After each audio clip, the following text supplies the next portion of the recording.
Good news today, नई उम्मीद जगाने वाला Hindi news channel. Well, now we're looking at farm leader Rakesh Tikait, who's attacked Prime Minister Modi's government at Kisan Mahapanchayat in Muzaffarnagar. And speaking at the gathering there, Tikait has claimed the centre is selling off India's companies and national assets. Farmer Union Samyukt Kisan Morcha is holding a massive Kisan Mahapanchayat now in Uttar Pradesh's Muzaffarnagar. A sea of farmers from various states like Punjab, Haryana, Uttar Pradesh, Karnataka, Tamil Nadu and Kerala are currently attending this mega Mahapanchayat meet. Mahapanchayat is called against the three contentious farm laws, and according to farmer leaders, discussions will be held on issues concerning farmers, including the contentious three laws that was passed by the centre last year. The farmers' body is now slated to launch Mission Uttar Pradesh Uttarakhand to give a boost to their protests against the centre's new farm laws. Kisan Mahapanchayat comes at a time when UP is now preparing for 2022 assembly elections.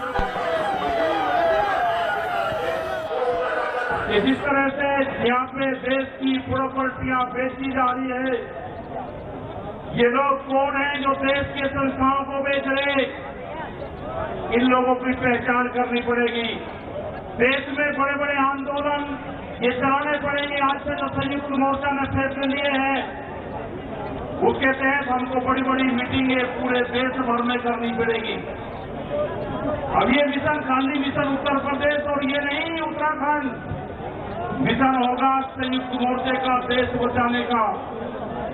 ये देश बचेगा, ये संविधान बचेगा, ये India online sale, मतलब कोई भी कीमत किसी भी चीज की लगा सकता है। भारत बिकाऊ है, ये भारत सरकार की पॉलिसी है। अब खतरे में कौन कौन है? ONGC, BPCL, इस्पात, शिक्षा, प्राइवेट, जो चिकित्सा हो रही है, और देश के संविधान भी खतरे में है। जो बाबा भीमराव अंबेडकर का संविधान था, वो भीड़ में बता जा रहा है, हम उसको भी बता रहे हैं कि बाबा भीमराव अंबेडकर का संविधान भी खतरे में है, उसको भी बचाना है। रोल, आप कहाँ के रहने वाले हैं? कौन से गांव के रहने वाले? गांव सोनटा के। क्या नाम है आपका? सुबोध कुमार राठी। सुबोध जी, आज की जो महापंचायत थी, सबसे बड़ा संदेश किसानों ने क्या दिया है? एकता, किसान एकता, सबसे बड़ा संदेश यही।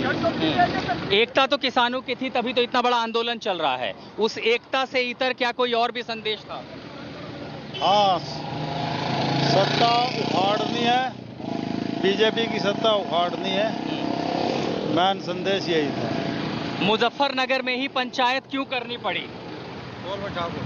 मुजफ्फरनगर में ही पंचायत क्यों? बोलो ये बोल लगा भाई। बोले बोल।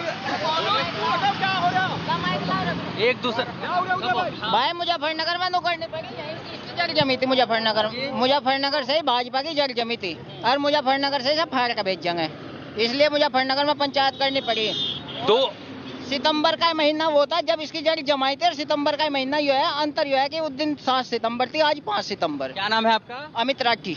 राठी जी, ये बताएं कि 2013 में पश्चिम यूपी को कहते हैं कि ये तो लेबोरेटरी है, यहाँ बहुत बहुत पॉलिटिकल एक्सपेरिमेंट होते हैं। 2013 का जब आपने जिक्र किया तो यहाँ 2 सबसे बड़ी कम्युनिटी जाट और मुसलमान अलग हो गए। अभी भाई जी कह रहे हैं कि किसान यहाँ पर एक हो गया है, लेकिन क्या कम्युनिटी भी एक हो गई है? क्या कम्युनिटी भी एक होगी? ये सब भाजपा की पॉलिसी थी, दोनों भाइयों में आपस में फूट गिरवाई। जाट और मुसलमान भाई भाई थे, और आज इन्होंने एक होकर मंच पे आपने देखा भी होगा, जाट और मुसलमान दोनों एक जगह संगठित होकर इस सरकार को फाड़ने का काम करेंगे। फिर सरकार ये कहेगी कि देखिए, अगर किसान आंदोलन कर रहे थे तो सियासत क्यों कर रहे हैं? कहीं की सियासत कर रहे? हम तो जब हमारा हक नहीं मिल रहा था, हम तो सियासत करो या कुछ ही करो, सरकार को इससे क्या मतलब? अपना हक मांग रहा है ना किसान, तो अपना हक मांग रहा है भाई, जो उसका हक है उसका हक देना चाहिए। भाई हम मुसलमानों से ना डरते हुए तो हमारे भाई हैं, भाजपा से डर लग रहा अब जा तो। अच्छा, ये बताएं, क्या किसान नेता जो हैं वो भी चुनाव मैदान में उतरेंगे कि जो किसान है आपके आगू हैं जो लड़ रहे हैं? चुनाव का कोई मतलब नहीं है। हमारे गांव के प्रधान जी हैं इधर। रोको करवाएंगे। बोल चल, थोड़ा सा आगे बढ़ेगा आपको। बोलिए अपनी बात। आप पूछोगे जब क्या आज की पंचायत का मकसद क्या था? मकसद यही था, काला कानून वापिस लो। पूरी तरह से किसान पंचायत को, किसान जितने भी हैं, पूरा हमारा समर्थन है। हमारी प्रगतिशील समाजवादी पार्टी का पूरी तरह से समर्थन है। भाई साहब ये 100 से यह हॉस्पिटल है। लाखों लाख किसान कर्ज में डूबा हुआ है, परेशान है, हताश है और निराश है। इसलिए वो अपनी मांगों को रख रहे हैं। सरकार को सहानुभूतिपूर्वक विचार करके उनकी मांगों को मान जाना चाहिए था। 3 काले कानून वो कह रहे हैं वापस ले लिए जाएं, तो उनको भी वापस ले ले। और जो अब महापंचायत कर रहे हैं, तो ये तो एक लोकतांत्रिक अधिकार है। शांतिपूर्ण अगर ढंग से कर रहे हैं तो उस लोकतांत्रिक अधिकार को पुलिस के द्वारा दमन करना उचित काम नहीं है। किसानों का आदर सम्मान करते हुए उनके उत्थान के लिए, उनकी आमदनी को बढ़ाने के लिए और किसानों के हितों की रक्षा करने के लिए लगातार काम कर रही है।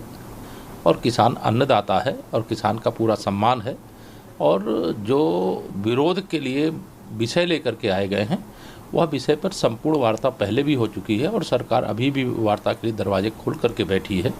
इस तरह की चीज़ें करके प्रदेश का माहौल खराब करने का प्रयास मुझे लगता है नहीं करना चाहिए। अभी तक की सूचना के हिसाब से सब कुछ सुचारू रूप से चल रहा है और जो जहाँ पे भीड़ है उन पर भी काफ़ी हम CCTV कैमरा इत्यादि से नज़र रख रहे हैं और जो आयोजक हैं उनसे भी वार्ता कर ली गई है कि कोई ऐसा असामाजिक तत्व या कोई उपद्रवी तत्व उनके बीच न घुस जाए जिससे कि किसी तरह की कोई गड़बड़ी हो सके।